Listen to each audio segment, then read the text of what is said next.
mic audio. There we go. Okay. I see at least one person in the crowd right now. One or two. Zens, everybody else, I'm going to need you guys to help me out and make sure that we have good sound, make sure that we have good video, things like that. Heroes of Might and Magic 2 doesn't freak me out. Playing Heroes of Might and Magic 2 on camera, that's something I'm pretty comfortable with. Playing Heroes of Might and Magic 2 with new equipment and starting up with some new Twitch streaming, this is a little bit intimidating, and I love it. I feel like I'm living for this right now. So I appreciate everybody that's here. I appreciate everybody that's going to be showing up. These videos will go onto the YouTube channel as well. But for now, welcome everyone here. So again, knowing that we play a lot of Heroes of Might and Magic 2, that's what we're going to be doing today. And again, if you've never seen me play Heroes of Might and Magic 2, I love it so much. And the reason why is because the FHeroes2 team has done a great job of invigorating my interest in Heroes of Might and Magic 2. This is going to be the FHeroes2 version. And today is going to be a single player scenario. And I'm going to give you, the audience, who right now is only one or two of you, maybe a few more have stopped in. I'm going to give you guys the choice. Do we play Rock Around the Clock, or do we play Fool's Gold? Both are medium-sized maps. Rock Around the Clock is a lot more reading, a lot more story. Fool's Gold is a lot more straightforward, more of a deathmatch type of scenario. Both, again, are medium-sized maps. Rock Around the Clock is a take the castle in the center type of map, whereas defeat all your enemies is the goal of Fool's Gold. So I'm gonna let everybody who was the early bird here get the choice in which one they want to see. I only remember that Rock Around the Clock, so Fool's Gold. That sounds right to me.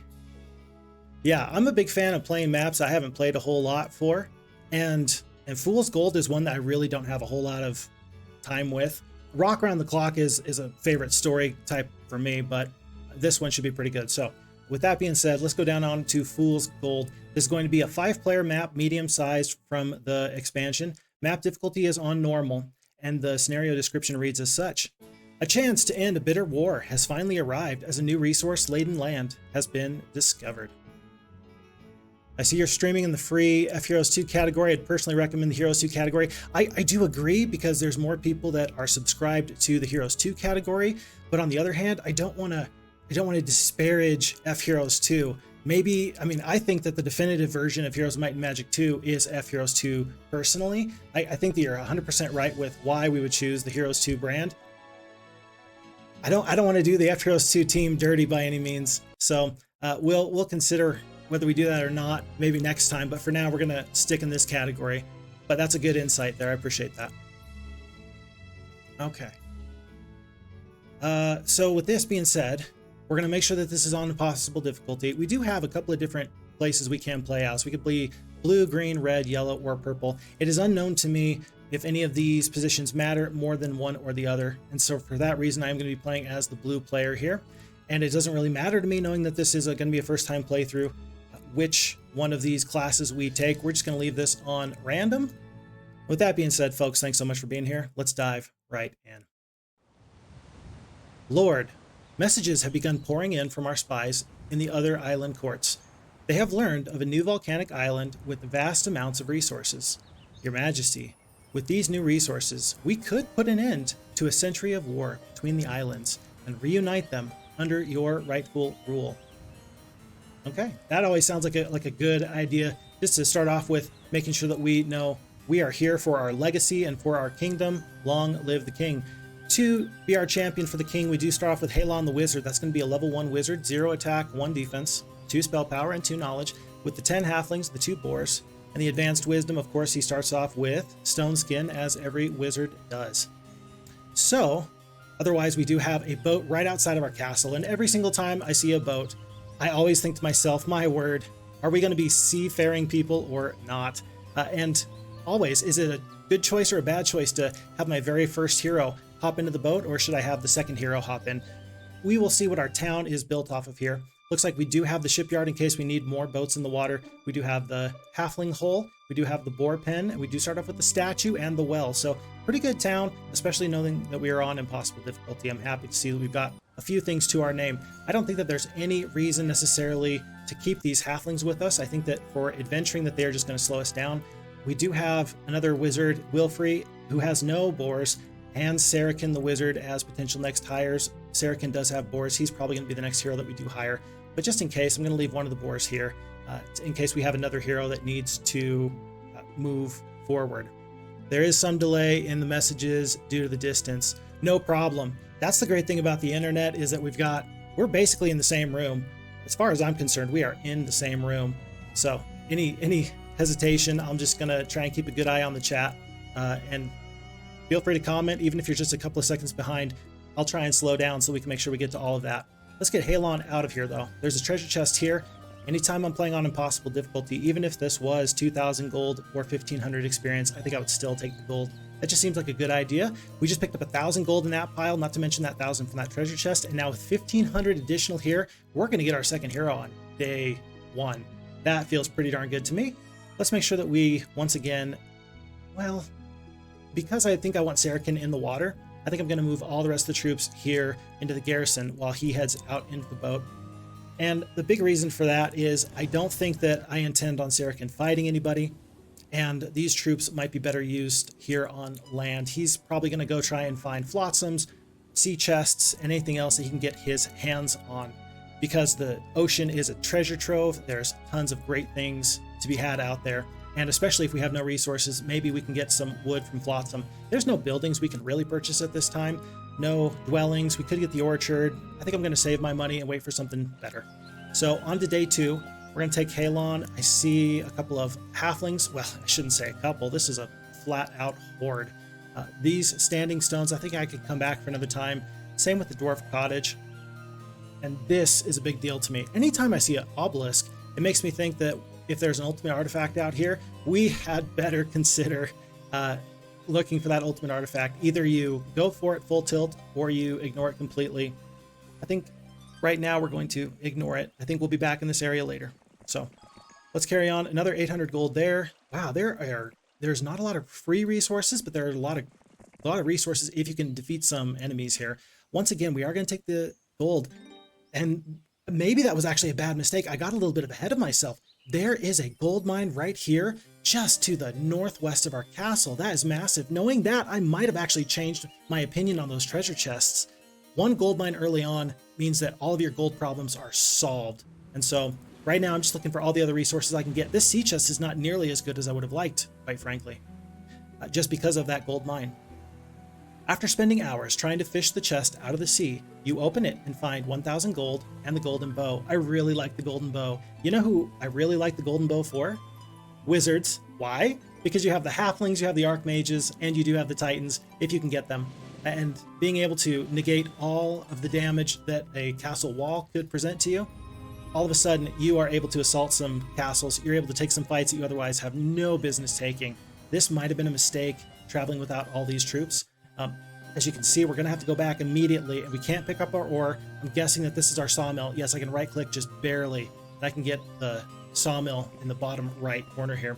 Do I pick up the dwarf cottage? Not for this fight, not for this fight. I think that the halflings will tear dwarves to shreds anyway.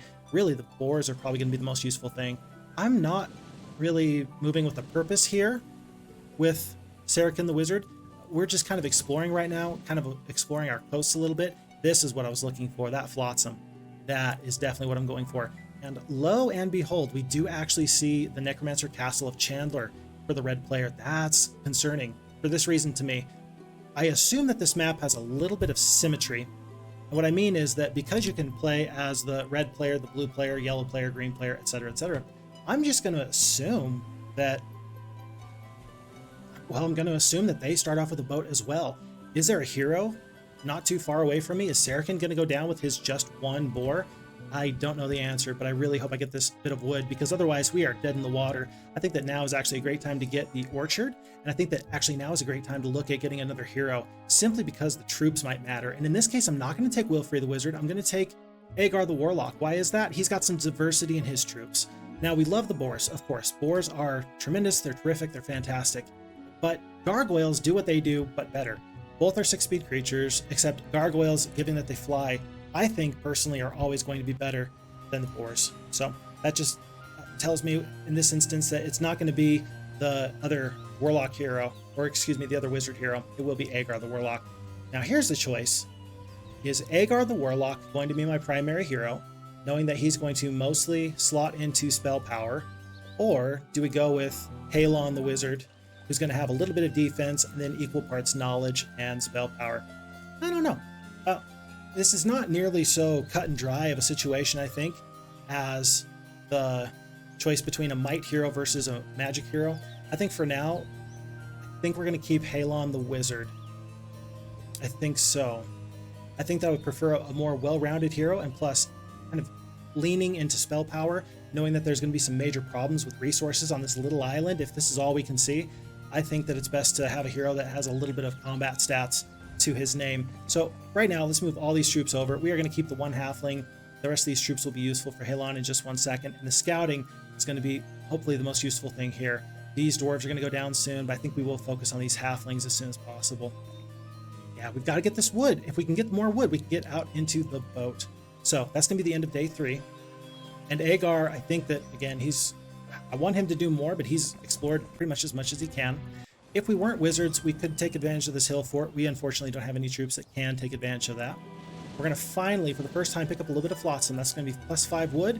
And then we have the skull cap, which halves the casting cost of all mind-influencing spells from this shipwrecked survivor that we have pulled from a certain death in an unforgiving ocean. I feel kind of bad about this. Do I go in the corners? If you've heard me play Heroes of Might and Magic, you know that I can't lay off. I simply must go into the corners because I've seen way too many map designers who end up putting something nice and nifty in the corners. And so I just have to check. I have to check. 5 wood is enough to get our rocks. 5 wood is enough to get our rocks. Yeah, 2 great artifacts in a row. I mean, the giants and the titans are going to be immune to those mind-influencing spells anyway, but the skull cap then makes it so that no blinds, no paralyzes, none of those major disabling spells are going to affect our hero. So I really don't want Sarakin to go down. Even though he's in the water, we may try and find a way to get somebody over there for him immediately. With this 5 wood, I have the choice between the cliff nest or maybe starting to get towards a marketplace or a mage guild. I think that the rocks are too valuable, especially knowing that we have 2 sets of halflings in large numbers already waiting for us. They are going to be big, they're going to be scary, and these rocks are going to help mitigate some losses. And I think that I'm going to go pick up the spell power just because it's right here. I'm going to let Agar do his job as a ferryman. He's going to be my gopher and bring my troops to me rather than waste some of the movement on Halon. Just one of those examples of trying to be effective with my movement. And then I think I like this split. Flyers, boars in the center so they can respond to the top or to the south. And then the centaurs and the halflings to the top and the bottom. They feel pretty well protected there. And anytime I can protect my ranged troops, that seems like a pretty good idea to me. It is not lost upon me, by the way, that we are picking up a lot of gold. We've got 5,600 gold, but nothing to spend it on until we can get this wood. So let's change that right now. Looks like 1 gargoyle is going to go down. I think that those are acceptable losses. We could maybe do a little bit better. I think we're going to accept that just because it's going to save us a little bit of time.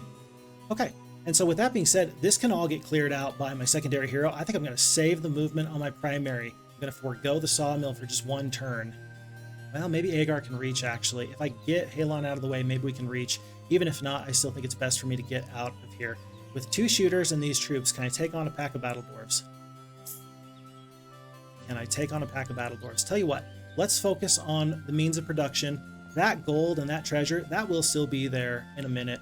We might as well get our mines so we can continue to build whatever we need to build. We are going to be just shy of both the sawmill and the campfire. It's going to cost us at least 2 days worth of wood, not to mention whatever time we could have spent building another building here. That's probably going to mean that we lose out on the foundry. Yeah, and of course the foundry, very important to get into the Mage Guild and the Ivory Tower. Mage Guild, foundry for the Ivory Tower prerequisites. I don't think we were getting there today anyway, do you? Like, were we going to get to the Ivory Tower on week 1 here? Maybe. Maybe if I'm really, really shocked and surprised and there's some crazy developments, but I think we can all see the writing on the wall. We're just going to take our losses and move on. And so, again, saving those movement points. Maybe it's not the most important thing for us to save these movement points, though. Maybe it's not simply because, well, we're going to be landlocked pretty soon. maybe the first little bit of our wood ought to go towards a boat. More than buildings? If we've got time to get more troops anyway, then maybe we ought to consider that. I just realized this was a mistake. Folks, this was a mistake. Two big mistakes. Number one, I didn't actually read the speculum artifact when I picked it up for Agar, so he does have the telescope. That's mistake number one. Mistake number two, Saracen is right up against the coast. If red is here, and I'm guessing that they are, we might have just cost ourselves a whole 2,500 gold plus a free boat. Not good. Not good. So, what did we learn? Phixfox should play first and talk second. That's what I think we've learned. Gargoyle. One more gargoyle goes down. This is our last gargoyle. I think that they've done a good job for us from here on out. Battle Dwarves, Minotaur Kings, they're not going to be so big and bad and tough for us. Or rather, if they are, the gargoyles are not going to be the ones that turn that fight on its head. Against the range creatures, I think it does. I think that they will. But here, I think not. The Foundry I'm going to get right now. Foundry, Mage Guild, they're both going to be important. But at the same time, I think that whereas the gargoyles are great for the range troops, I think that the Foundry, I think that the golems are best for the ground troops. Can they go diagonally from land? I think that they can. I don't think that you have to be up and down, north and south, or east and west. I think that, I think that you're asking, okay, if they have to be here to attack east, then of course they can't because of the passability with this castle. I'm almost 100% sure that they can do this diagonal. I am planning on it. If I can land right here, I think that that means that they can attack from there. So I appreciate that you're looking out for me because, oh, buddy.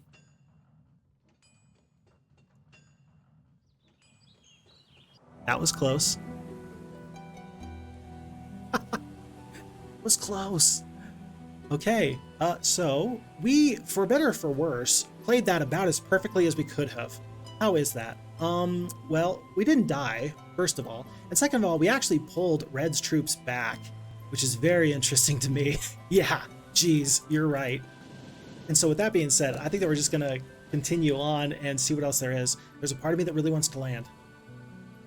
This is a lot of gold sitting right there. Yeah, oh wow, I agree with that. But the gold here, I'm thinking, are we gonna do better in the water or right here? I'm wondering, knowing that there might be more flotsam out there, gold might be the better deal for us, and maybe even just exploring. Maybe Saracen is a throwaway hero, and then again, maybe that's just donating a boat to the enemy that they may not have. For that reason, I think that we're gonna actually stay away. We're gonna continue on. I do see the flotsam, that feels pretty good. And then seeing the gold there, we're going to come back to that later. Yeah, strategic distraction of red, 1000%, you got it. This is why I need to actually stream instead of doing the videos on my own, is that you guys are giving me some good feedback. You're like, yeah, okay, yeah, you meant to do that. Yeah, I did, sure. Artifact here, this is going to be pretty darn important. Taking shelter from a storm in a small cave, you notice a small patch of crystal in one corner. Curious, you break a piece off and notice that the original crystal grows, the lost piece back. You decide to stuff the entire patch into your pouch and take it with you. This is going to be the endless pouch of crystal. That's going to be +1 crystal per day. I would have loved if that was the pouch of gems, and to this day, I struggle to keep the two of them apart. I should have a sticky note to the right of my computer that just says, has like a little outline of the gem pouch versus the crystal pouch, so that way I can identify it, because I always mess that up. Don't ask me how, don't ask me why, but I do.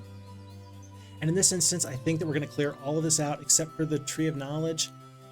Maybe the Tree of Knowledge. As we've talked about before, gold or experience? Gold or experience? This is too small of a instance where we take the gold. Not to mention, we're going to need 20+K gold in order to get Titans. At that ratio, I think that it's always better to take the experience, unless you have something distinctly in mind for that gold that you might take. Okay, so we took the first obelisk here on our island. There is one more, as we've seen there. It looks like this is volcanic terrain, perhaps. Maybe this is probably beach, although my initial thought was snow.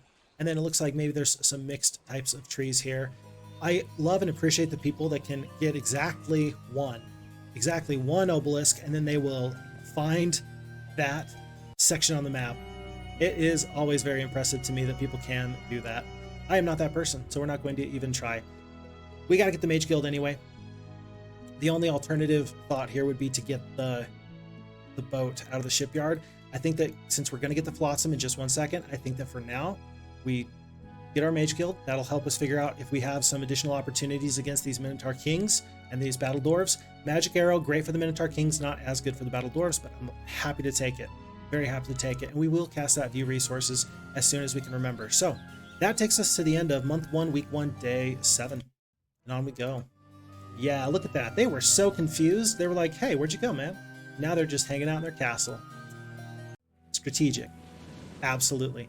5 gold and 200 gold to boot. Not bad. And I gotta tell you, I'm amazed that we haven't found anyone else out here on these isles. That just feels wrong to me. I don't know what I was expecting, but I guess I wasn't expecting to have a clear shot at taking care of all this business by myself. We do have the trading post not too far away from the front of our castle here. And that, of course, lets us trade at the rate of 3 marketplaces. We are still going to be way too far away from all of the resources necessary to get this ivory tower. This is not going to be an easy pickup. This is not going to be an easy pickup. And even what we've seen over here is not resources. It's just flat gold. Once again, 500 gold or 1,000, or 500 experience or 1,000 gold. We will take the gold. Again, the ratio just feels too good for me. Again, should I abandon my principles? Should I be flexible and say to yourself, buddy, you got a gold mine? I'm going to do it. We're going to be pretty close. And then if this treasure chest has 1,500 experience, then we're going to be feeling like a genius because that's going to give us 2 levels. We do see something right here, just in the little notch of this puzzle piece there. What that is, I'm not sure, but that's not a tree. That's not a... I don't know what that is. This is interesting, though, as well. Is that a castle? Is the ultimate artifact on our main home? Is this the red castle? No, that can't be, can it? No, that doesn't quite match up. Not to mention, there's a couple of other things that just aren't looking quite right. This, though, makes me wonder, like, Sawmill or Mercury, or maybe even the Dwarf Cottage, something like that. But what this is, I don't know. The map is too far to the right edge of the border of the map for this to be what I thought it was. So we're going to have to travel for that ultimate artifact if we want it. Something tells me we probably will. All right. And now we are going to try and pick up this treasure chest and see what we can get. It is going to be Halon. We're going to put all the experience on. Agar might as well stay here overnight. Actually, ought he to. I think since I've got so much time anyway, I think we're actually going to send one more hero out into the water. It's going to be Agar, and that way Halon will come back and pick up his magic arrow. I'm not going to trade for the resources necessary. We're just going to hang out for one more day. Okay. So, and there we go. 1,500 experience. That should be 2 levels. Ooh, pathfinding. Pathfinding is tough because you never know. I don't know. Is this map all going to be grass and dirt?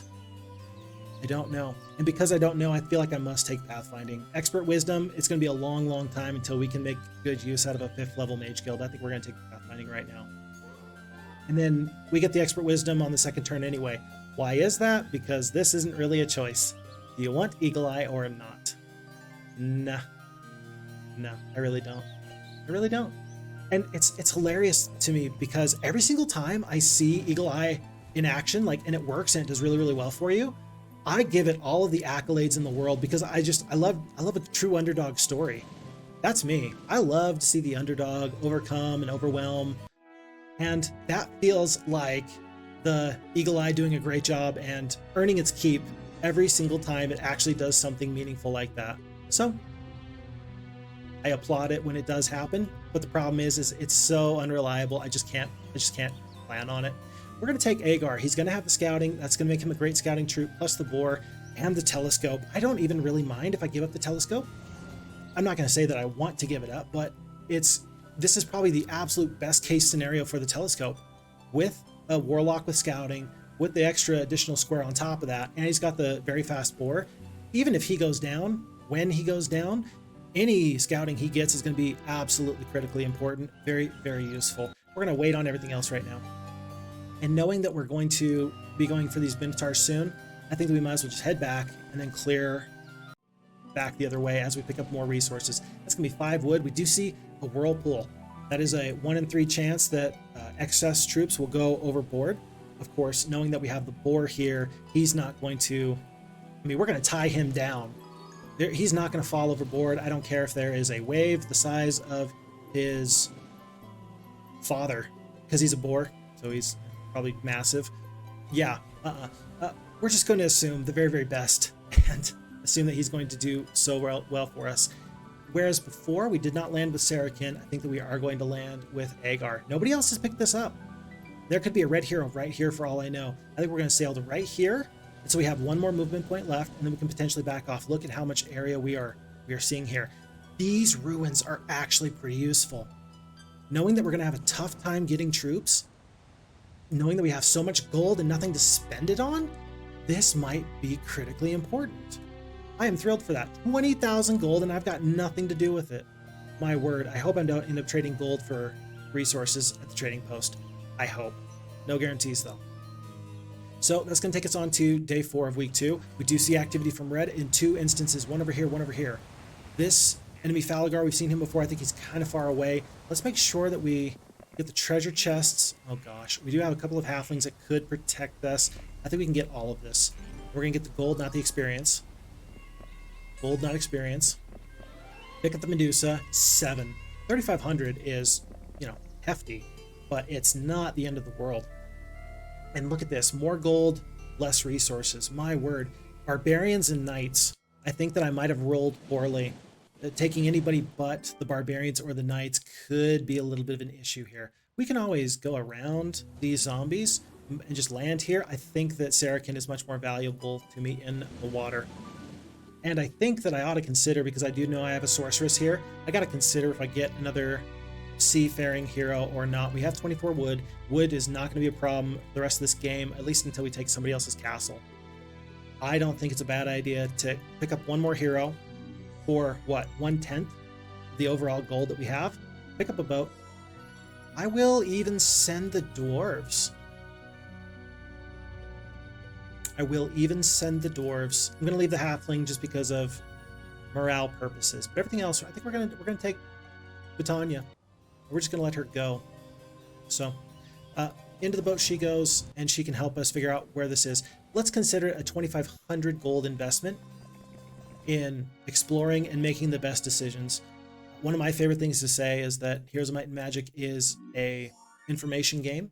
And if you ever want to get better at Heroes of Might and Magic, I would just always focus on trying to understand the map you're playing and figuring out what you can do to take advantage of whatever you have available to you. And getting out onto the map, scouting, is pretty important for that. So even that 2,500 gold, what else are we going to spend our gold on? We do have 200 movement points left, but we are also missing a couple of our spell points. For that reason, we're going to wait one more day with Halon before he sets out. We do see red. Red has picked up this bit of treasure here, and I think that we can't stop them, and hopefully they don't think that they can stop us. We're just going to take the gold, and we're going to see if we can run back into the boat. Yeah, we're gonna play it safe, kind of path in this direction, and hope that we can get over here. Why not take the trunk of gold? That is a little bit interesting to me. Just in case there's a problem here, I think it's kind of in our best interests to split up these Medusa into 4 stacks. We're going to keep the one boar, but we're going to move everybody else out. Just hope we can get out and save the hero, because I think we've gotten everything we can over here. There's no sense in losing a hero if we don't have to. We're going to avoid the whirlpool with Vitania, because I think that she can move farther elsewhere, and that way we don't even worry about losing sprites or dwarves. I'm sure that the sprites and dwarves actually very, very much appreciate not having their lives considered so cheaply. We do see a new castle. This is going to be the Green Barbarian player, Dragadoon. Interesting. And again, one more time, look at this. There is tons of water. We're getting so many resources. We are not seeing any enemy. Can they get into the boats? Can they not get into the boats? Am I the only player that started off with a boat? That's very interesting, because again, you could play as any color of player in this map. It's very interesting. I don't know what to make of this. Okay, with that being said though, I think that there's no reason not to purchase every single one of these troops. We're going to load up, even taking the iron golems on the road. I think that they're going to be incredibly useful for dealing with these slow moving troops. I think they're going to be so useful. In fact, we're actually going to split them in half. We're going to have 2 stacks. They're going to stay close to the halflings where they can stay on top of them, maybe defend if necessary. We're going to put the boars kind of into the middle because the flying rocks can go north, south, east, or west. It doesn't matter. And then on we go. Does it really matter who we fight first? I think it does. I think you want to do the Minotaurs first just because of the potential spell cost. And if you absolutely get obliterated, but you still have a 3rd level spell and a 2nd level spell, you can be pretty happy with that. I think so. So these losses are going to look actually pretty bad. 6 rocks, 6 boars, and then 3 of the iron golems. I'd rather lose 6 iron golems. I'd rather lose 12 iron golems and nobody else, actually. Truly, I would. I don't think that I'm going to get, I don't want to say lucky. It feels bad to call it luck. Saying, hey man, I really hope you kick the bucket. Like, I really like you, but it really wouldn't hurt my feelings if you died today. Yeah, not very inspiring of a speech for a leader. Of course, the Minotaur Kings are going to get in here. It's going to be 1-2. We've messed up with these iron golems. The halflings are going to take an absolute beating unless the boars move in front of these Minotaur Kings next turn. We do have 4 spell power. For that reason, I think that we are going to stone skin the boars now. Oh, wait a second. Messed up. So right now, it's boars first, then Minotaur Kings, but I have the slowest creature on the end there. Sense? Remember when you showed me that like 5 months ago? I appreciate it. And so it's going to be the Minotaur Kings that get to go first next round of combat. If I lose 45 halflings, that's completely unacceptable. I wish I'd waited. I wish I'd stone skinned the rocks because the rocks are going to have to be the ones that fight this bullet. That feels so bad. Actually, only did 27 damage. I am very surprised. I'm very surprised. Yep, golems have that extra advantage here. I agree. And I think that, and I'm glad that I'm not off base there because even though they're so slow, I think we can still be useful with them. The rocks, we do lose a couple there. I don't want to get in here with the boars. Again, I want to let the iron golems get in. 1, 2, 3, 4. 1, 2, 3, 4. This stack of Minotaur Kings or Minotaurs won't get into the fight. I think that we stone skin. I think that we try and defend. And again, I think that we try and make these creatures take this fight. So much so that I almost wonder if we just back off. We're only going to kill 1. And so for that reason, I know that he's not going to go here. If I killed this Minotaur King, we lost, we took the damage from 5 Minotaurs. That would be so bad. I don't think we're going to have to worry about that right now. Let's try and figure this out. If we attack here and we attack here, we can step the boars up and then we can move the rocks back. I don't think there's a great way we have of defending our halflings, actually. Let's do our very best, though. Put damage down on these Minotaurs where we can. Now we'll step up, and that'll keep the Minotaurs from having to go all the long way around us. The rocks might even not take too much more damage, although I expect these Minotaurs are going to fly right towards them. 38 damage. I think that the Minotaurs are doing somewhere in the 20 damage range. I think we're just going to eat that damage. Oh, they go after the boars. Surprising. Surprising. And probably the right decision. I think you've probably heard me say before that the AI does a really good job of prioritizing damage and prioritizing threats. I think that that's one of those times where my intuition would say, go this direction. And the AI is like, yeah, you're close, but not really. I think that's one of those times where I think that you can trust the AI to have done a better job with that than Phixfox. So 4 boars, 3 rocks. I don't love it. I really don't, but that was still much better than the earlier losses. Wait a second. Hey, chat. Guys. What did we not do a whole ton of that in that fight of... I'm giving you a second to think. We didn't really cast any damaging spells. Was that a good decision or a bad decision? We ended up casting, what, 2, 3 stone skins? Yeah, spells. Was that good or was that a bad decision to go more defensively or offensively? Our magic arrow is going to do 40 points of damage, I think, is what we were looking at there. That's going to be a Minotaur every time. Yeah, I've got 4 spell power, so for 40 damage, that's 1 Minotaur. Granted, our rocks, for example, were taking 22 damage, whereas I think with the additional 3 defense, they were then taking reduced damage instead of bonus damage. Tough to say. Tough to say. But now is probably as good of a time as any to try and think to ourselves, okay, good, bad, you know, it doesn't help us now. You know, the milk has been spilled, but I mean, one of the things I love about FHeroes2 is that it gives me the opportunity to think. It makes me think good and hard. We're gonna get another hero. Phixfox, you're crazy. You got 5 heroes and you've got one little spit of land that does nothing for you. Yeah, I know.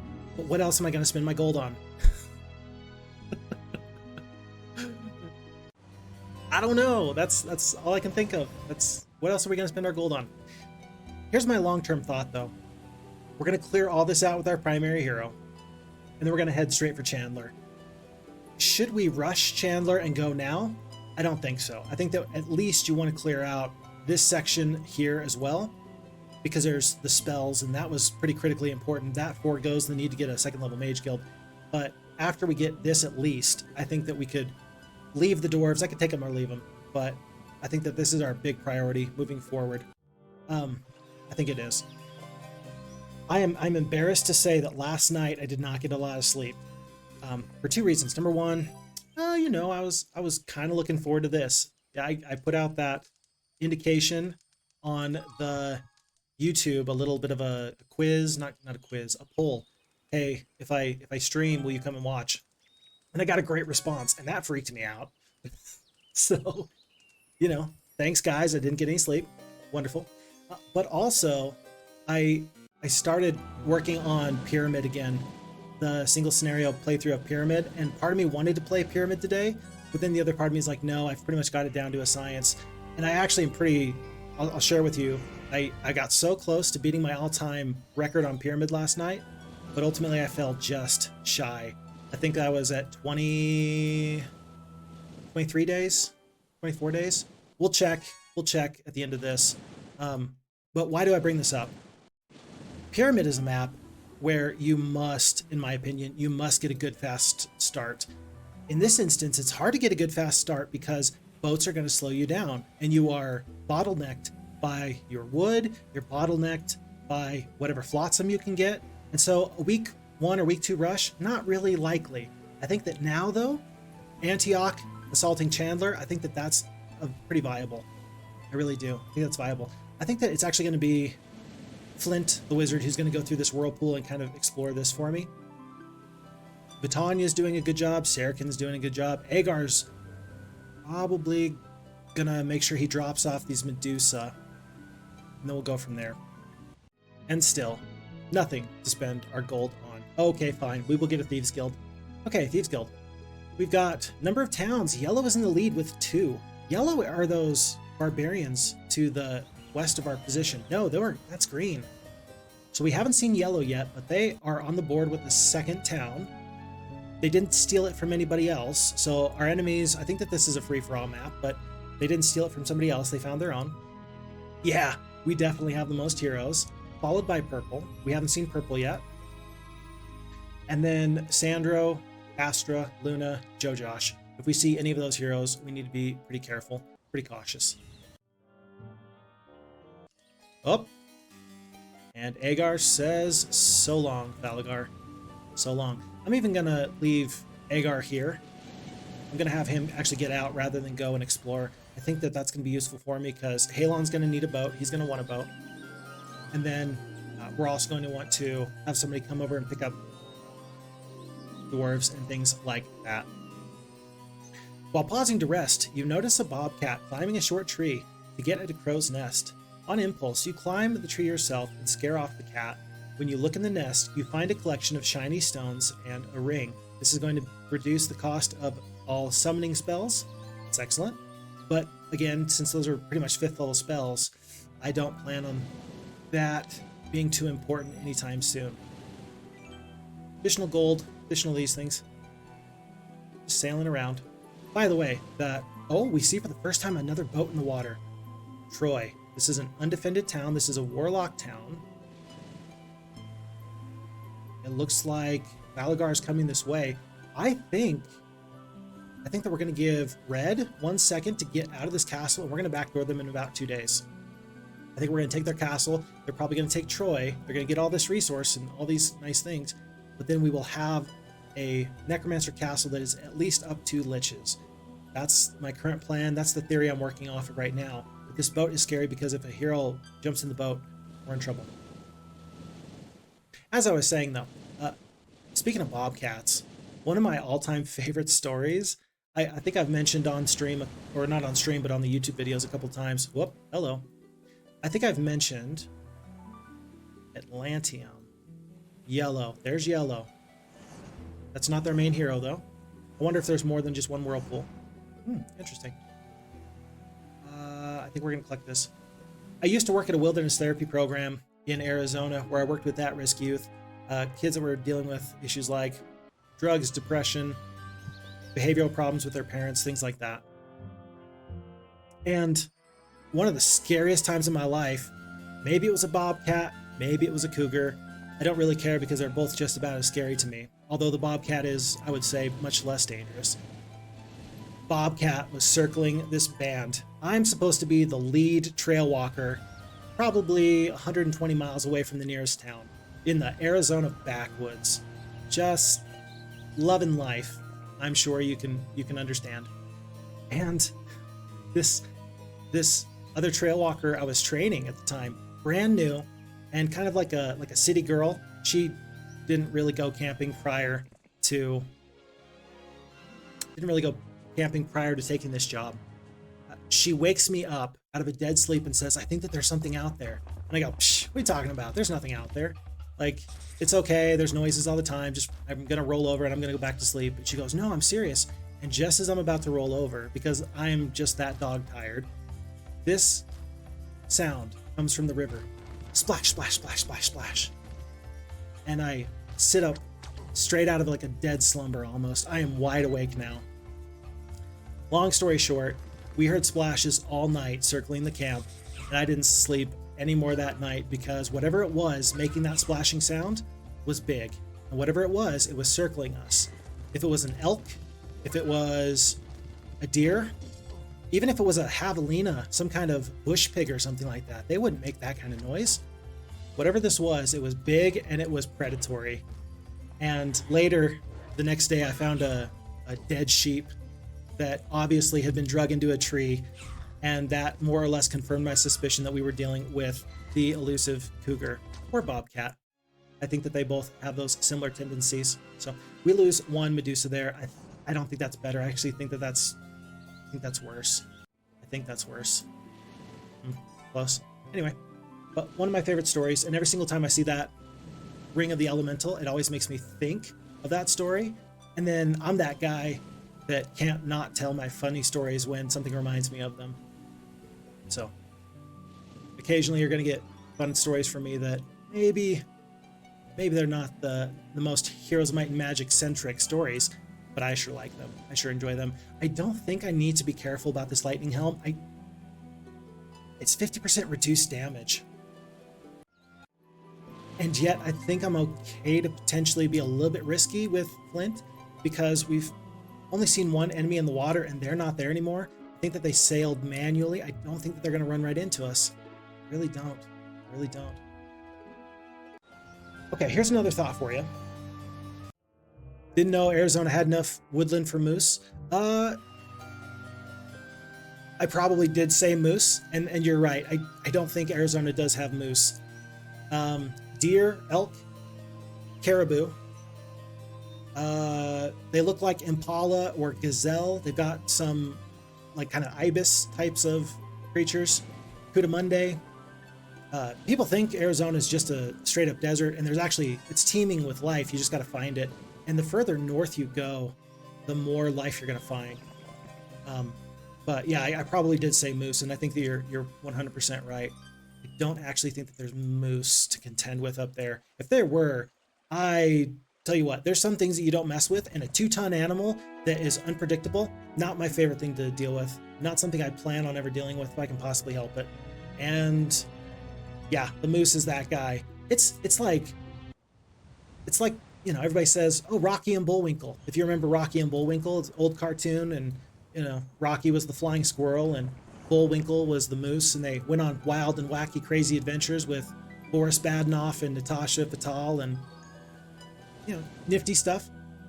Yeah, he is painted, Bullwinkle is, as this gentle, lovable doofus. No. In real life, if you see a moose, you are running away. I believe anyway. I haven't seen a moose in real life. but I do have family that did live in Alaska, and they did actually have moose that would camp out in their front yard. Apparently that was about the scariest thing you could ever plan on. We used to have moose crashing our snowball fights as a kid. Oh my gosh, are you kidding me? Where did you live where you had moose crashing your snowball fights? That is insane. Like, what did you do? Did you just like run away? I mean, do you like back up slowly? I mean, how do you avoid, like, now that it knows that you're there and it's being, I assume, a little bit aggressive with you, like, what do you do in Norway? Maybe it's because I've never met a person from Norway who's not very like calm and like good vibes. Hopefully the moose felt those good vibes and just like was like, all right, cool, whatever, like, I'll leave you alone. That's what I hope happened anyway. If that's not correct, just let me know. Wow, you're from Norway too? Small world? Yeah. I think that the majority of people that that I get to interact with here for FHeroes2 are from Europe. Of course, Europe is just huge. So a lot of territory there, first of all, and then of course, Heroes of Might and Magic is huge over there. So we abandoned our snow castles. I can just imagine you being like, geez, just take it. I don't want it. I don't need it. Let's see how far Flint can go, and then we're going to land in just 1 second. Oh, Flint cannot go very far. I mean, Halon can't really either. It's going to take him 2 turns to get there anyway. I think that we wait right here because we'll definitely be able to get there next turn. And then I think that Flint can reach here. He can. Yeah, that's what we're going to do. Okay. By the way, as I've been telling stories, has a lot happened? Has a little bit happened? I've made a couple mistakes. I've put my heroes a little bit closer to the coast than I ought to have. At least once or twice. And thankfully we haven't been attacked, doing some more of that strategic distraction type of maneuver. But geez, I'm a little bit scared here. A little bit scared. Here's another question for you, by the way. We've got ore, we've got wood. Am I making a bad decision by going after Chandler? Maybe. Maybe I should really be going for the barbarians, because I'm going to have plenty of those resources, like plenty of the resources it takes to get their excellent heroes, their excellent troops. Maybe I'm making a poor decision here. Of course, tough to say. Okay, so I don't know if Zentz is still here. I have a little bit of a tough time reading the names because it's just a little bit small for me right now.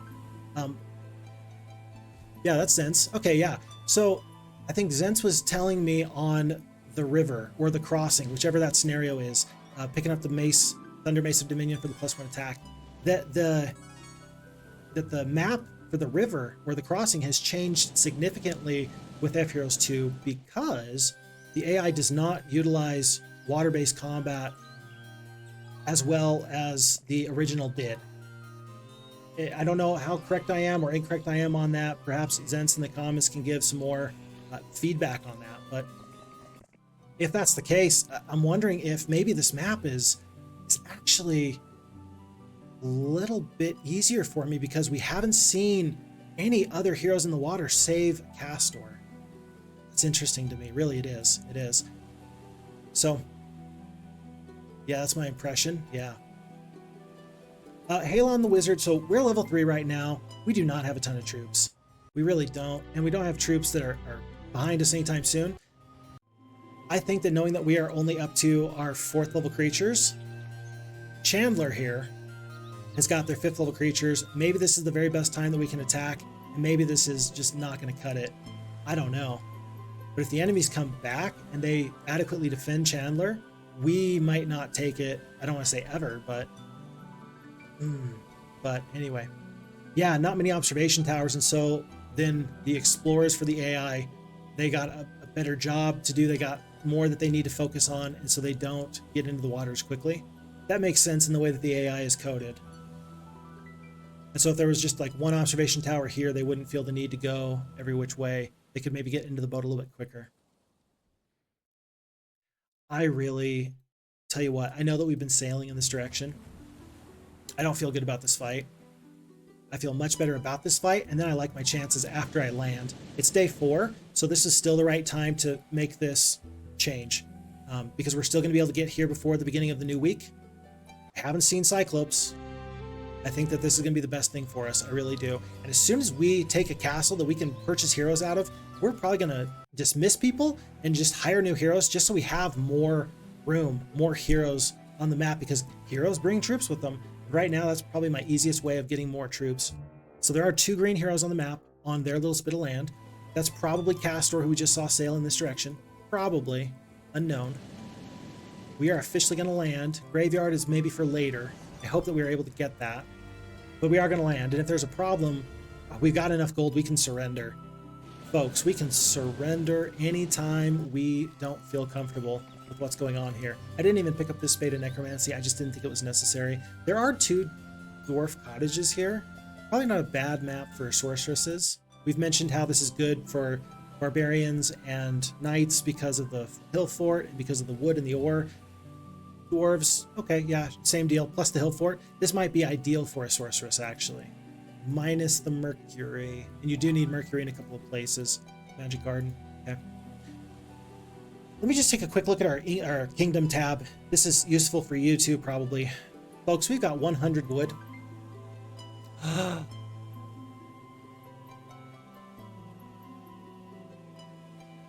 I think I got too busy talking. I think that we should have traded for the resources necessary to get this ivory tower a minute ago. We'll definitely be able to get 5 sulfur, 5 mercury, and 5 gems with these resources. We definitely will be. And that's more important than anything else really at this time. Even if we have to do trade for gold, at this point, we're going to do it. We're going to do it. I think I'm going to put Battania right here. Do I land with her? No, I think she's too valuable in the boat, but I'm going to have Halon pick up Battania's artifact in just 1 second. So, yeah, that's the plan anyway. Flint is going to wait so he can bring troops from Antioch back over as soon as we possibly can. It's the end of day 5. We do have one more thing to do, though. I haven't done this, and I've meant to. View towns. Wow, a lot of the towns on this map are actually to the south. So 2 here, 2 here, 1, 2 there, 1 and 2 there.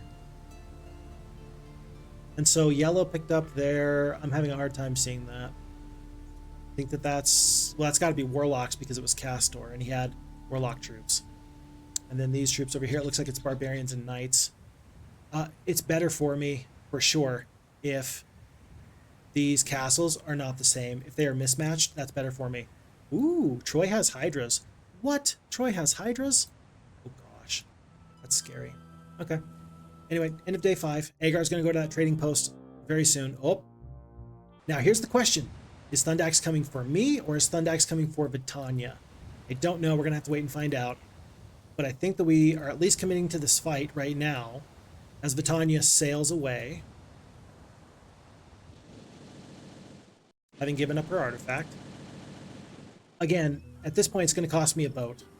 I don't love it, but that's not the worst thing to ever happen to me.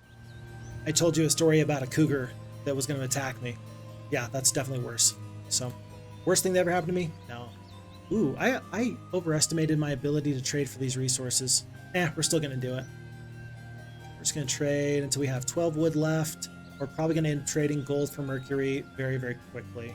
We're going to wait until day 7 because we're not going to get the Cloud Castle. There's nothing else really here to get. So let's just wait on that. Sarkin's going to continue to explore in this direction. And still there's free stuff here. My word. But yeah, getting this 5th level creature with the Archmages, that would not be possible at all unless we had the trading post and if we hadn't picked up all this flotsam. If we had to fight other enemies for those free resources, we would be in dire straits. I think I like this split. You want the slowest creatures guarding the halflings. I think you do want the rocks at the bottom. The Medusa are actually my toughest unit. Do I have a bless? No, I've got the magic arrow, steel skin. That's going to be useful. I think that this is going to be a tough fight, and we're probably, if the losses don't look good, then we're probably going to run early. This is one of those times where I'm probably going to end up abusing the auto combat just to kind of see what the AI thinks, and then we can go from there. But I don't think Thundax was necessarily coming from me since Battania was here on the coast. Sometimes the AI will bypass a strong hero to try and get to that weaker hero. I think that might have been what was happening. Let's find out. Nope. Okay, let's fight this fight though. Tell you what, 7 war trolls is actually a ton. Zens brought up a good point in one of the other videos. It was Beltway. And the point is this: although every magic arrow is 1 war troll, we're just gonna consider if we do that or the steel skin. And that is that between the vampire lords, who we all value so much, like I think everybody values the vampire lord, they won in a landslide when it came down to the which is the best 4th level creature vote. We all value them, but sometimes the regeneration ability of the trolls gets a little bit overlooked. And reasonably so. It's more difficult to use. It doesn't have nearly so high of a scaling cap, because it will, I mean, you're going to get diminishing returns off of that. I've made a huge error. No, I made a huge error. The 4-speed rocks needed to be higher, because now we're going to have to go through Ogre Lords. That's not good. That's not good at all. We're going to steel skin the rocks, and then we're going to start unloading on those war trolls. And so if we put such a high value on the regeneration or the leech life ability from the vampires, ought we not to consider the war troll's ability in a similar regard? It does the same basic thing at a little bit of a reduced effectiveness, to be sure, and still, it's there. Hey, I thought that we fixed that bug. Didn't we fix that bug? I hope you can see my face right now, because this is me smiling because I'm about to zig when you think I'm gonna zag. What bug? Oh yeah, the bug that means that archers, halflings, and ranged troops won't attack war trolls if they're the last creature to go, and they won't do a full 40 points of damage. I thought that we just fixed that bug. Oh well. Yeah, we might have fixed it in the AI, but we did not fix that in Phixfox. I do believe that these war trolls are so important. The boars are going to deal with these orc chiefs from here on out. I do think that with the magic arrows we have a chance, but this has been a whole ton of errors. This has been massive error. We can kill 5 wolves here. It's possible. Look at the damage. We could do 32, we could do 96. If we do 96 damage, plus or minus 3 hit points, we kill all 5 wolves. Let's see how good we do. You are kidding me. You are kidding me. Did you see that luck? Are you kidding me? What was that RNG? What was that RNG? That was one of the most amazing bits of RNG I've seen in a long time, because I wasn't wrong about my calculations, I don't think. 5 wolves with 13 hit points on the top stack. That's 80 plus, okay, that was 93. We had a max of 96 hit points worth of damage we could do, and they had 93 hit points on that full stack. Buddy, that was, look, maybe I'm just coming into my own as a streamer here, but I think that was pretty hype. I'm just saying. Crazy. Okay, you know what? This fight actually looks like it's gonna go pretty well for us. These Ogre Lords are tough, but there's 16 Iron Golems here. They're going to be able to mix it up. They're going to do a pretty good job, I really think. In fact, I think that the Iron Golems are going to get over that way so that the boars, yeah, the boars and the rocks can deal with the orcs to the bottom, and then we can all bounce back to the top. We're going to leave those war trolls petrified for as long as possible. As long as possible. And in some ways I'm sad because I'm kind of leaving my Medusa out to dry, and they are my toughest unit. They do 6 to 10 damage at a 9 attack skill. That's pretty darn good.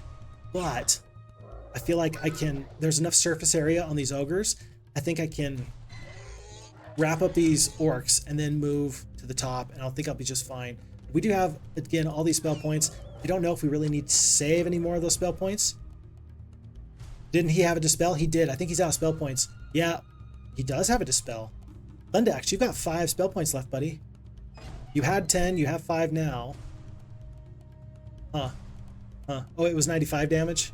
Yeah, it was crazy. I do think we're gonna let the rocks try and stay alive. Again, kind of more for future fights. But these war trolls have 1 more day of petrification on them. They got 1 more turn. We're gonna use 1 more magic arrow, and then from here, I think that we're just going to overwhelm these enemies. I don't think you even worry about the Orc Chiefs. You're going to have to come back anyway, but there's not going to be any other spells that I think that this enemy is going to come up with. In fact, now 24 to 74 damage. That's too much damage to ignore. The boars are probably going to dance back down to the bottom. Yeah. Don't love it, but it'll work. Shield. Interesting spell. And I think that now you actually back the one Medusa off. So that way you can get rocks in there and the iron golems. They're going to just do a little bit of a better job for you. There's going to be one more war troll going down. I don't think that we're going to be able to surprise these troops. I don't think we're going to be able to prevent them from running. If they want to run... Never mind. That makes me feel good. Turning losses into victories feels pretty good. Feels pretty good. These losses are terrible, though. My word. 42 halflings, 5 Medusa, 12 of the boars, 5 of the rocks. The Medusa being the biggest hurt there. I don't know what else we could have done there, though. I really don't. Do you think we should take estates? After the game that we've been having this whole time, do you think we should take an extra 125 gold per day? Nah. Oh, that's pretty big. Ballistics? Knowing that we got this castle fight against us, and it's, you know, there's going to be some boars, and especially the iron golems we need to deal with. Yeah, I think that we need to go there. Yeah, that was the welcoming party. I'm guessing that it wasn't... What do you think? Was that their main force? I think that there's one more hero. No, Joe Josh is all the way down here. I think that we're going to take this castle, their starting castle. Maybe these other little towns have more in them than I would have thought, because we see Hydra's here, and there's already war trolls, or excuse me, trolls here. Maybe. I don't know. I don't know what to expect.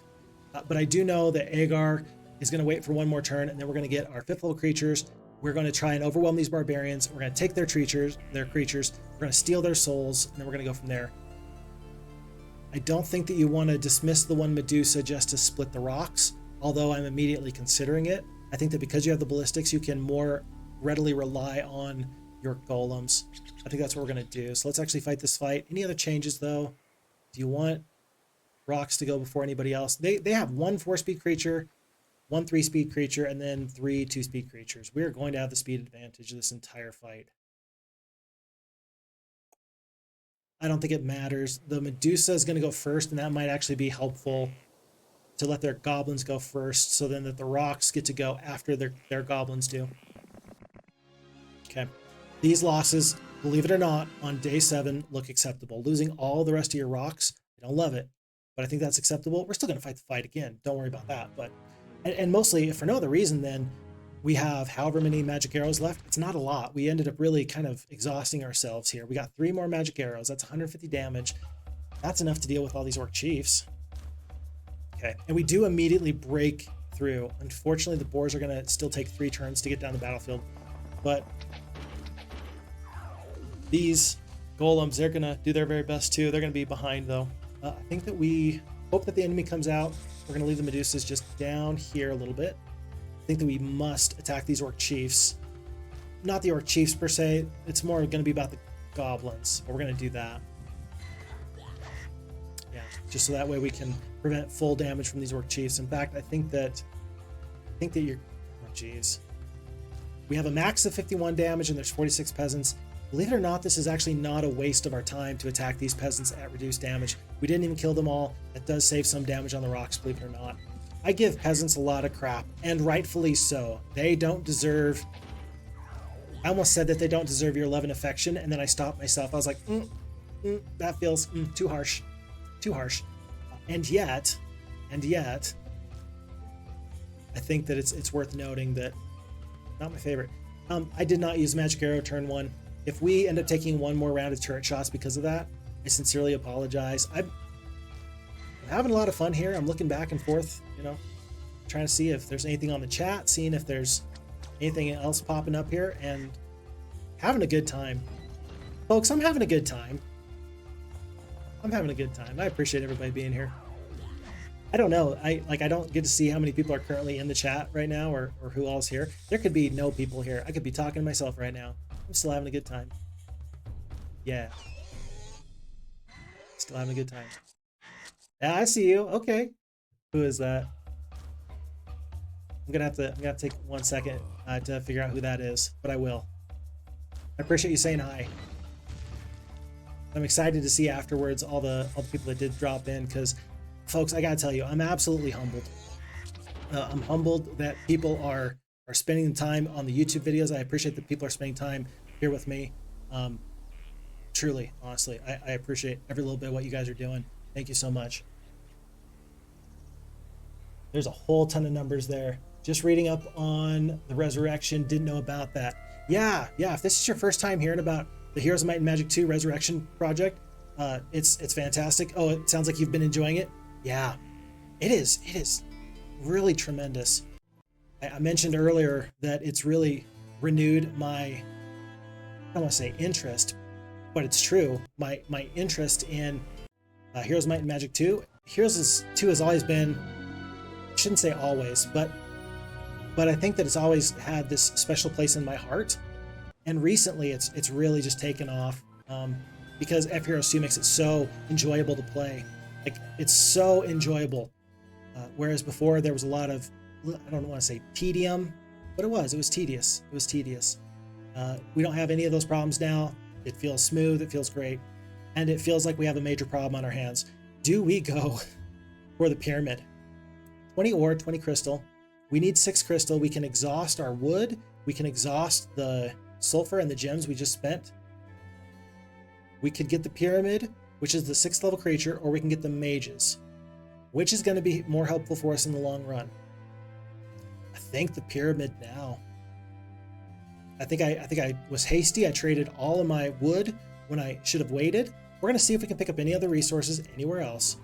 But there's a chance that we've made an error just because we were so very hasty.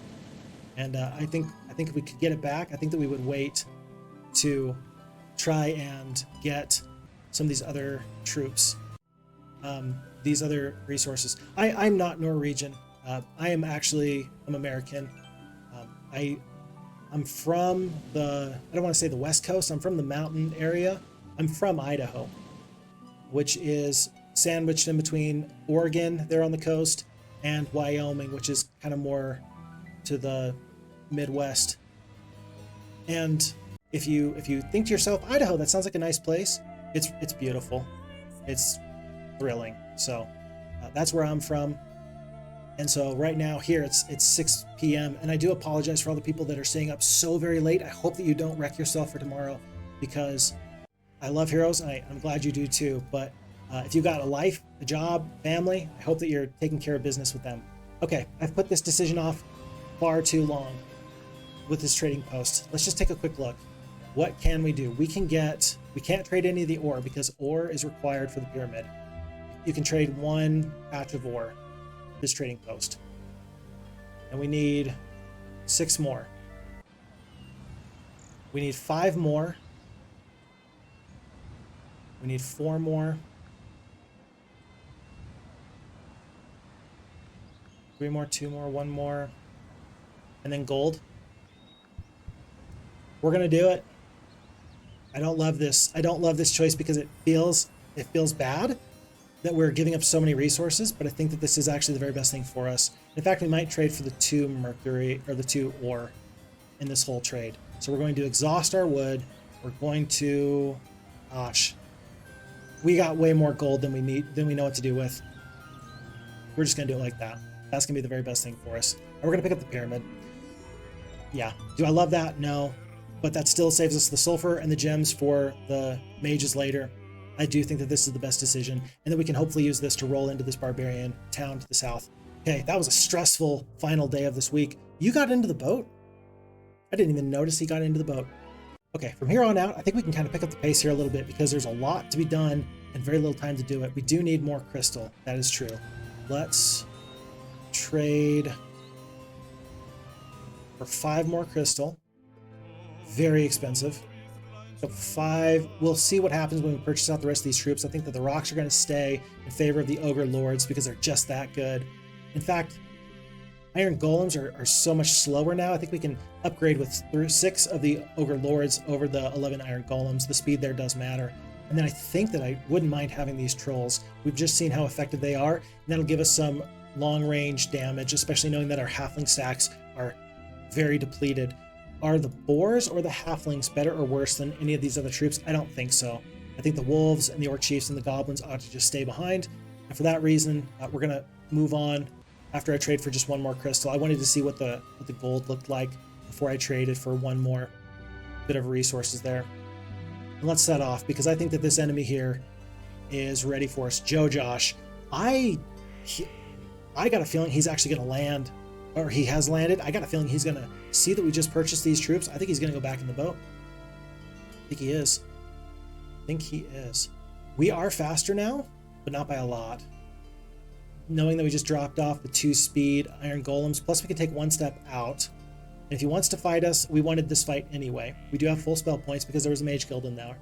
And now because we're faster by 1 and we've taken one step out of the castle, so he can't still get around us. If he gets back in the boat, I think we take him and we win. So those map logistics can be massive, and it's a good thing that we have our wits about us. Truly, it's a good thing we have our wits about us. Some days I play Heroes of Might and Magic, and I feel like I am dull.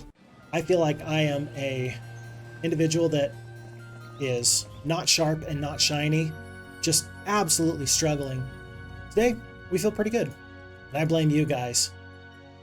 You guys are the opposite of energy vampires. You know, those people that just take and take and take and take.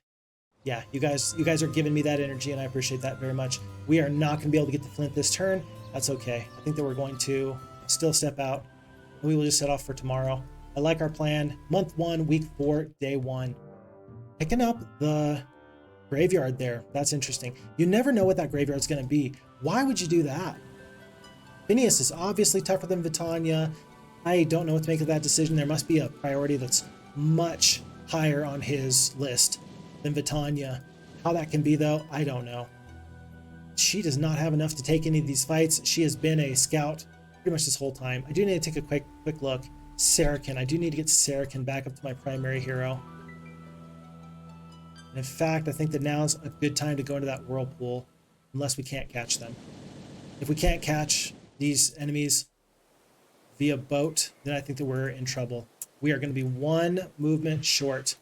Ouch. So let's take Gwyneth and then go this way. I think that there's a good chance, actually, that after we move down the island to the southwest, there's a good chance, actually, that we could have him land again. Perhaps not. We're just a little bit too close. Whoa, Freeman's Foundry. These iron golems are actually useful. They're very useful, actually. Huh. That's a little bit of a surprise. I did not anticipate that. I do not want to fight Josh with this army, and in fact, I don't want him to land over here. I think that we actually wait. Our whole goal is to get troops over here for the resupply, because I don't think we can defeat...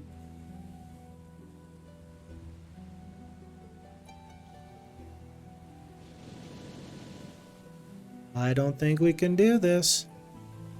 I think this is a bad idea. Quit arranging your troops. You're not going to fight them. It's a bad idea. You don't have any spells. Don't do it. I get the feeling like I'm trying to talk Cat out of knocking a glass off of the table or something. Yeah, that's the way my brain is working right now. I am the cat. We mentioned that we had a lot of gold before. We don't really anymore. We spent it all on this big group of Cyclopes. But we're going to still purchase a couple more heroes, as we had talked about. Any little bit of these resources are still going to be useful. Basic Eagle Eye. Basic Eagle Eye is going to be useful. Of course it is. How could it not be? Okay. This is our split. We're just going to wait here. We are going to be way too far away from getting those mages anytime soon. Uh-oh. Okay, good. That worked out fine. I was not sure what we would see there from the enemy, if the enemy would go into that whirlpool and get lucky, and if they would pop out closer to Saracen. Again, Saracen's kind of my priority. I need to get him over in this section. I need to make sure that he can survive and thrive. Look at this. Folks, we need to land here. Are you kidding me? Look at this. We've been lamenting not having resources, and don't tell me. And this is where all the resources are. Interesting. Huh. Dang. It hurts so bad when usually I feel like I do a pretty good job of using my spells, specifically my adventure map spells. But then when all of a sudden you don't, and you realize like 2 weeks down the road, 14 turns later, you've made a critical error, it feels pretty bad. We need to get back in the boat. We need to divulge this area of its resources. And when we talked earlier about the ultimate artifact, maybe even we're seeing some of the terrain that could lend itself well to being a hiding place for something really, really nifty. I'm going to try and actually bait Sandro in. I want him to stay in the boat as long as possible. We're going to go on this side of the whirlpool. And Vitania, I don't want him to run back this way.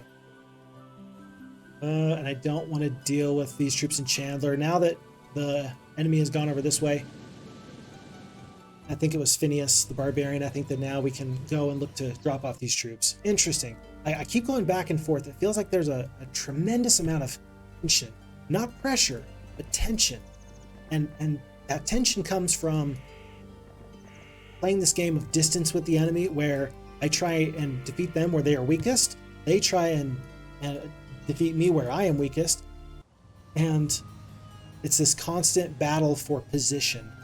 When people talk about Heroes of Might and Magic 2 versus Heroes of Might and Magic 3, I think that that's one of the comparisons that people draw. And whether they realize it or not, I think that that's what they're discussing when they talk about Heroes of Might and Magic 2 being a lot like chess. Because chess, if you have any experience with chess, there's a lot of different ways you can play chess. Grandmaster level, IM, etc., etc. There's a lot of different ways to play chess. Let's get that right. There's not just one correct way. And some masters are better at being very positional. Some masters are very good at being very strategic thinking. They will outthink their opponents a little bit. Oh, it bit us. A whirlpool engulfs your ships. Some of your army has fallen overboard. 16 sprites, 15 dwarves. We lose half of the sprites. Yeah, look at this. Oh, yellow has landed here. We're going to explore a little bit more. And I think that Heroes requires a lot of that positional aspect that I feel when I'm looking at chess. And that is just kind of interesting to me when I think about what it takes to be a good Heroes of Might and Magic player. And I do think that that matters. I really do. Being able to play that game of distance and making sure that you can strike without being struck. It's like two fighters circling each other, and whoever's got the longer reach will have an advantage.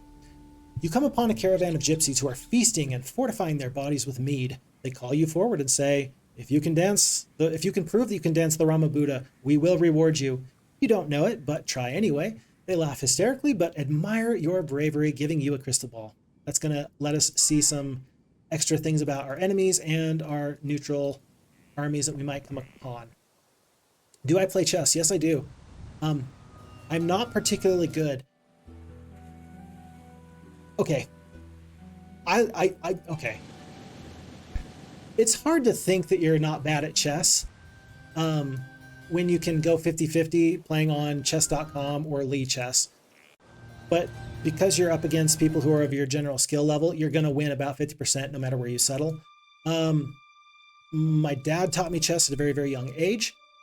And my dad got into some incredibly good ratings at his very peak. I think that the highest rated player he ever beat was, I think he told me the other day, 2200, 2300. Like, IM status. And there's a part of him that's like, well, was the guy sandbagging? And I'm thinking to myself, why would a chess IM sandbag? Anyway, so I come from a line of people that play chess and play chess pretty well. I'm somewhere in the 1200 range right now. And there's times where I feel like I'm playing upwards of, into the 1400s consistently. It depends on if it's speed chess, if it's a rapid game or a blitz game or not. Just depends. Yeah, very impressive. I'm very impressed with when I heard that from my dad. I was like, whoa. And maybe this will be interesting to some of you here. I think a lot of people are probably familiar with Tyler 1. Anybody familiar with Tyler 1? Pretty famous streamer. I think that he started off playing League of Legends was his big deal. And then he's moved on to some other variety content and things of that nature. I think that right now, chess has been his focus for the last, I want to say, less than a year. But he has gone from being a 200 rating ranked player up to 1900 I saw the other day.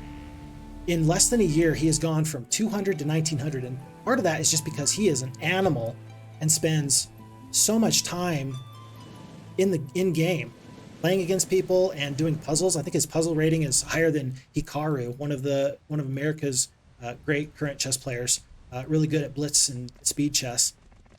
And quite frankly, the growth is, I don't want to say unprecedented, but it's stupendous, because chess is one of those things that there comes a point where if you don't play chess at a young age, if you try to pick it up later, the pattern seeking part of your brain isn't going to serve you as well as it otherwise could. I hope that makes sense.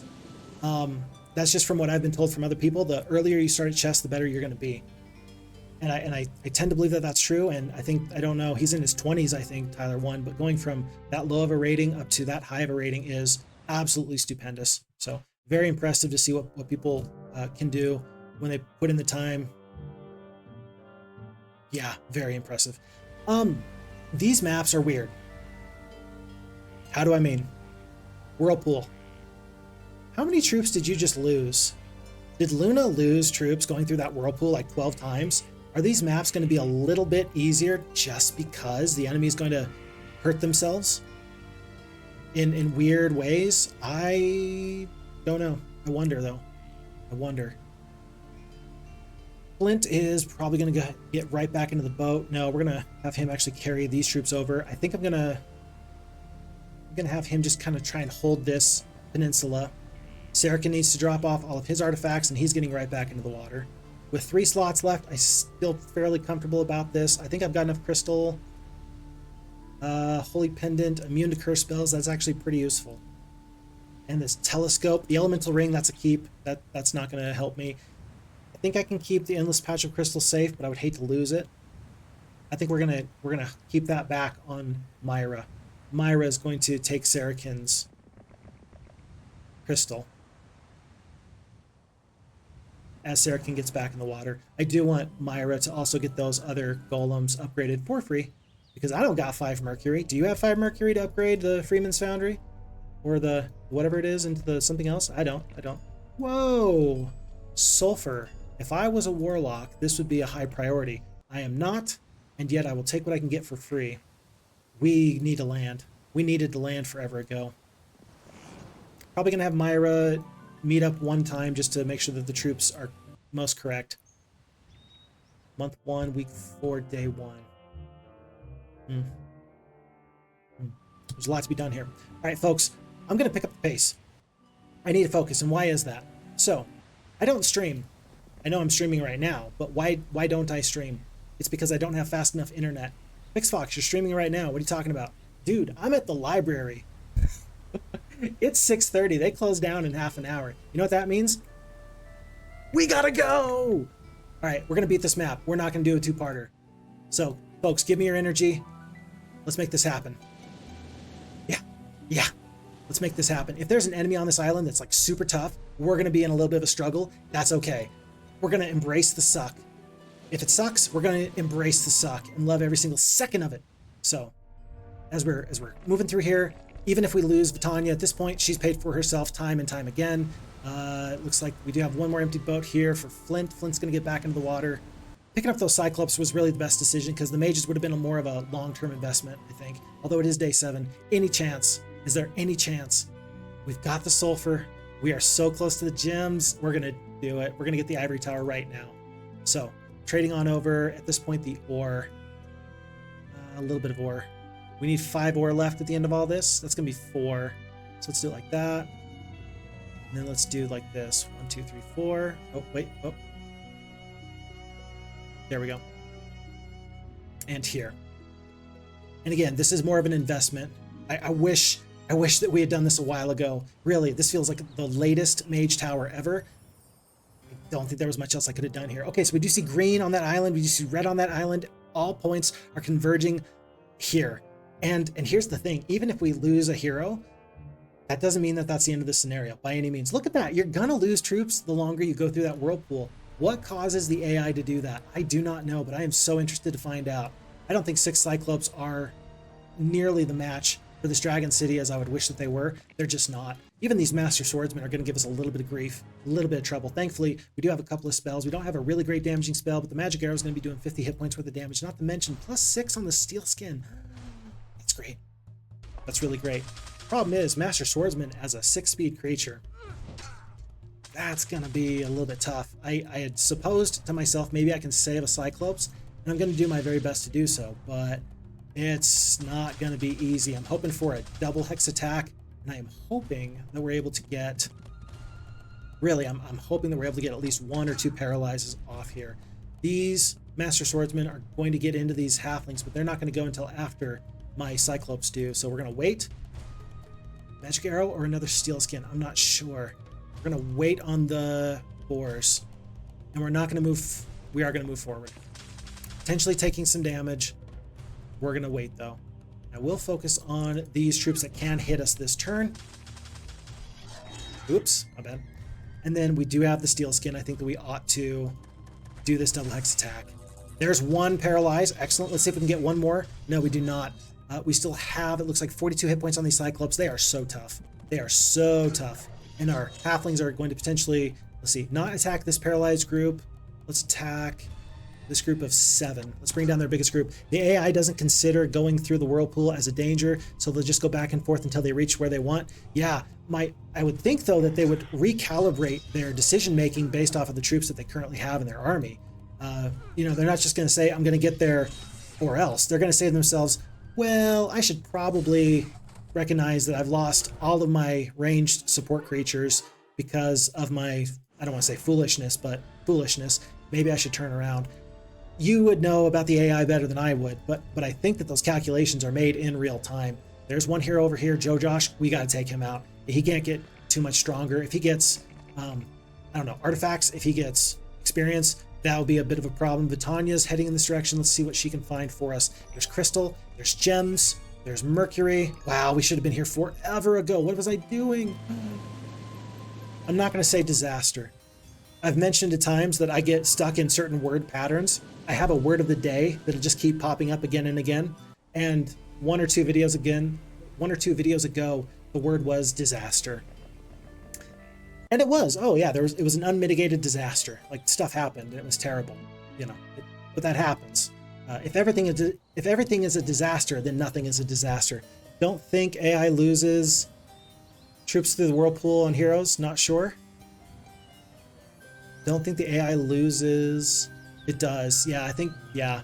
It's still bound by that mechanic. That would be a huge bonus to it if it never had to deal with it. It's still a very small percentage chance, but that would be like saying that the genie doesn't get to have its 10% chance at having the stack. Like, it's one of those mechanics in place I still think is very, very important, very, very useful, even if it is a lower chance. We do lose. This is going to be Flint. Flint, I knew you well. Okay, we do have red on this island and green. Green doesn't have another hero, though. We do have one more enemy here to the party. This is going to be Lord Kilburn, purple. We have not seen purple at all. So purple is probably pretty darn tough. We're going to have to be very, very careful with that. I should go get this obelisk before I do anything else here. I really ought to. This graveyard has been visited just by the enemy. Crystal, I'm going to let Vitanya go first. Just so that way we can see what else is here. And she's got to run away because there's enemy here, and then I think that there's one more enemy right there. Yeah, Sandro and Lord Kilburn. Ideally, I let the enemies fight, and then I pick up the pieces. Remember how we were lamenting that we had just so much gold? I will gladly pick up this gold mine now. Let's see if Joe Josh and Lord Kilburn will fight. Either way, let's get ourselves ready to go. We do have troops here that are ready to move, and that's what Sarakin's job is going to be. Sarakin and Agar are going to work in tandem. So let's just purchase everybody. 6 Magi. Yeah, upgraded Magi are just too far away. I will get the steel golems, though. It's going to cost me 600 gold because I did that out of order. But it's a very important purchase still, I think. 4,800 gold. Let's trade troops. Make this switch, and the Sarakin heads back. And in fact, I think that after these golems get dropped off here at this Freeman's Foundry, I think that that's actually a good time for them to join up with Myra and Saracen. There are Cyclopes here. I want to get them into the front. That'll again be somebody else's job. Wow, that was a lot of gold that green just picked up. They don't have a castle and they just picked up gold. That seems like a waste. Oh, that's a little scary. Yeah, especially since I just sent my troops out here. I don't actually want to fight with these troops. Pack, few, and few. Saracen, does Saracen have any damaging spells? No, just the stone skin. And yet, that's 2 weeks worth of growth on the Magi. Well, you know, a week and a little bit anyway. Too far away. Let's assume that with her navigation, Luna can get to us. Because she will. If she wants to fight me, I don't think she will find me easy prey. How bad is it to lose this contingent of troops? Pretty bad, I think. More so than perhaps having her land and causing me grief? Possibly. Possibly. We're going to sail in this direction. If she tries to get around me, like if she sees me and then wants to avoid me, we will turn and fight her.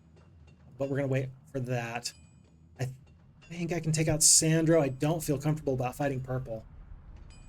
As far as my next big purchase, I just need the gems right here. That's going to be pretty big for me. And even this obelisk is going to be fairly useful. Change our mind, not going after that obelisk. I think we're deciding not to really press in for the... Hello. We're not going to really press for the ultimate artifact. It could be game breaking, but the problem is that if it's not the right artifact, it feels like a dud. If you get the Ultimate Book of Knowledge and you get plus 12 spell power, or excuse me, plus 12 to your knowledge, that doesn't feel nearly so good as spell power or defense or attack skill. I would kill for the +6/+6 to our attack and defense. I would love that. Unfortunately, I don't think that that's in the cards. End of day 3. Green player has been vanquished. I think that we kind of saw that going. And the only hope I have is that purple did take some heavy losses. Aha! Luna does run, and that's interesting to me. We're not going to have any troops here to defend this castle. What do we have? We have nothing. Are they 3 days away or more? She could probably get here by day 1, or by day 7, rather. I'm going to hope that she doesn't. I'm going to hope that she just hops back into the water. Oops. As soon as she sees that Saracen has left. I think that might be the choice that the AI makes. I don't think I have time to wait on these troops. I would love to meet up with Myra's troops. I don't think I have that luxury. Time is of the essence. And gold is also of the essence, somehow. I say somehow. Why did I freak out a second ago?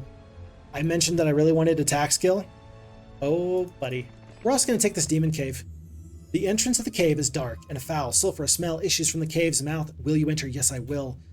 You find a powerful and grotesque demon in the cave. Today it rasps. You will fight and surely die, but I will give you a choice of deaths. You may fight me, or you may fight my servants. Do you prefer to fight my servants? Yes, I do. Hey, 400 experience and 2,500 gold. Excellent. These 24 vampire lords are not going to be nearly so good. We get that because of this crystal ball, by the way. That's why we know what that is. We've got to fight this fight, though. There's no way we can avoid this fight. This +5 is too great. Not to mention +4 to your spell power. Buddy, here we go. And we're going to do even better. I don't care what the AI says. We're going to do even better. Me and the AI, we have a very, very much love relationship. It's very rare that we end up getting into this love-hate relationship. But when it says that I'm going to lose massive amounts of troops when I know better, yeah, not going to fly. I thought about steel skinning the halflings. I don't think that they're going to make it to my final army at this point. They're good, but the stack number is too low right now. They're going to help me take some of these losses in this fight, and I'll be just fine with that. It feels like this damage is superfluous because... Oh, one vampire lord did not get raised. I thought that they would. I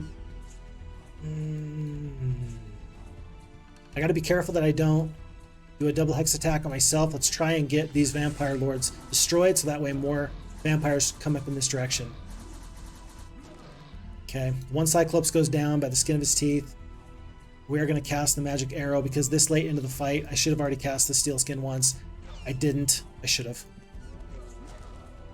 The nice thing is because there's no retaliation, we don't actually have to worry about the enemy doing too much to tricking our Cyclopes into doing tons of damage to us. I think that now we're going to cast the steel skin. I think we can avoid the damage now if we do. One vampire lord goes down, another one's up, and this is our best attack. 2 and 5 or 5 and 2. It's the same numbers. Let's just try and do some damage. Okay, 3 hit points left. We are going to lose one more of these Cyclopes. I was not quick on the draw. Not quick on the draw at all. 40 hit points left, 40 hit points left, and 38. We can kill more than one. Let's try and kill more than one. We end up killing one of these Vampire Lords with 26 hit points left. Now I will attack with the boars. I hate attacking with the boars because any damage that is not lethal is probably just going to help these vampires come back stronger and better than ever. 2 more Vampire Lords are going to take some major fights. And from here, actually, I think that the battle is won. I think I could just hit Q. In the interest of time, I'm going to hit Q. And we're going to lose about what we said we were going to lose before. I did not fight that fight much better. Leadership or logistics? Dang, what a tough choice. This late in the game, I feel like leadership is more important. I feel like it is. You come upon a battle where a paladin has been mortally wounded by a group of zombies. He asks you to take his hammer and finish what he started. As you pick it up, it begins to hum, and then everything becomes a blur. The zombies lie dead, the hammer dripping with blood. You strap it to your belt. +5 to our attack skill. We're going to continue on up in this direction. Britannia's going to help us pick up stuff. And I don't know if this is a gold mine or what, but we're going to need every little bit here. We still have plenty of spell points for this magic arrow. I would love it if there was a Shrine of the Second Circle, but alas, we did not have that. I need to keep good care of Luna in the upper left corner. She is clearing towards that castle. I can't do anything to stop that right now. I just have to hope for the best. There is a Phoenix guarding this artifact. We are not going to fight them at this time. We're just going to clear out all this gold and the crystal. And it will be Halon that ends up fighting that fight. As we pick up experience, it's going to be the archery skill. We're going to take the archery. We're going to take it. It's a combat stat. The leadership's great. It probably would have been just as good or better. In this case, we're going to take the Eagle Eye. It's still a combat stat, even though it's not my favorite. We're going to take it. 26 halflings go down for a +4. We're going to absolutely take that. We're going to clear and we're going to go. These 2 obelisks might actually be useful. Down we go. Down we go. Red and purple are going to fight it out here. And if you've ever played the map Slugfest, excellent Heroes Might and Magic 2 map, very frustrating, actually. This situation kind of reminds me of Slugfest, where I am letting the enemies fight each other as much as possible, then I am trying to stay out of their way. I don't want to fight. I want to let them fight each other. I truly do. All these troops are going to go over. We're going to keep the pouch. Myra's going to head back. Hopefully we can get some more of these troops going up here. Folks. Phixfox, you got to hurry, man. You are too slow. There's no place to land here. There's no place to land. We may have to do something where Vitania hops into the boat, we do the trade, and then she trades with Halon. I think that's going to have to be what we do here. In fact, I think that's more important than the crystal at this point. I do. Crystal, we got 33 crystal. Yeah, I don't think that's nearly as important as getting a good jump on our trading here. I will pick up the obelisks. Maybe they're important. The second one. This is a castle. And we know where the castle is. It's right here. So the ultimate artifact is right in here. Okay. Perfect. Nailed it. We're going to get there eventually, but not until that artifact is not going to be worth our time. Unfortunately, I really wish that it was going to be worth our time. Whenever we know where the ultimate artifact is and the enemies don't, you feel bad. It feels kind of bad to not be able to really use that, take that to your advantage. Luna did us a huge service. We're going to overwhelm her with whatever troops Agar gets right here. But that's going to be on day 1. Britannia getting in the boat. And this is one of the most convoluted trades I have ever seen in my life. We're going to move all these troops over like this. Serkin's going to go back, hopefully for some more barbarian troops from Myra. And then Halon, because there was no room on the coast, is going to take as many of these troops as possible. I think that 6 Magi are definitely better than the 33 halflings, and I think that the 22 steel golems are better than the ogre lords. I'm actually pretty happy to have these troops in the rear here. 13 rocks, better than the boars. I think you'd rather have the Cyclopes just because of their high attack skill, especially knowing that this is a fight that we really want to deal with. We really want to deal with red. We don't want red to escape. I think that purple already jumped into the boat. There's a lot of this map still to clean up. Day 7, back to day 1. Thanks for all the great YouTube content on one of my most fondly remembered games. Happy to support you here as well, when and if I can. I appreciate it, and I appreciate all the folks that are, again, up very, very late tonight. I sincerely apologize. In the future, my plan is to do some earlier streams, stuff that the folks overseas, far, far away from me, can actually enjoy, because I do feel bad about that. I'm grateful for all the folks overseas that enjoy Heroes of Might and Magic 2, and I'm so grateful to make your acquaintance and to spend time with you. I would hate to keep you up later than you really ought to be kept up. It's going to be a hero chain. Vitanya is actually the best hero to make this hero chain work, by the way. She really is. Yeah. So I almost wonder, I think it's because gold's not a problem. I think that we purchase everybody. Whoa. Oh yeah, gold is not a problem. I thought that we ran out of gold for a second. Nope, we just got to figure out what to do with these extra troops. Like this. Okay.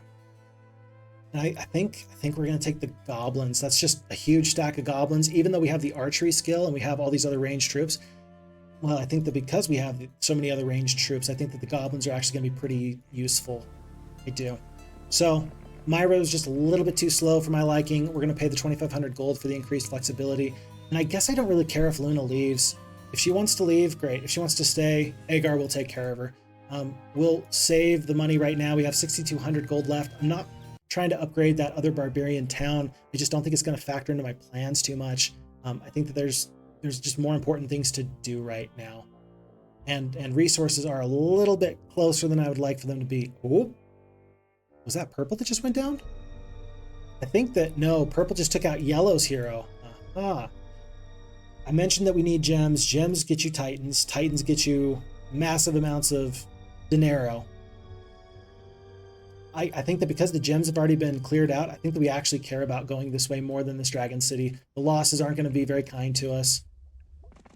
Yeah, I think that we push off in this direction. I don't worry about Wraithmont.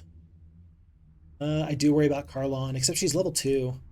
All these heroes are so low leveled, whereas I'm level 10 with the 9 attack. Okay, with the 9 attack. All right. We're coming down to the point where I think that there's going to be so much of this map left to do. Phixfox, what have you done? You got busy telling stories about bobcats and cougars and stuff. You weren't playing the game. Now everybody's sad because of you. Okay. Oh well.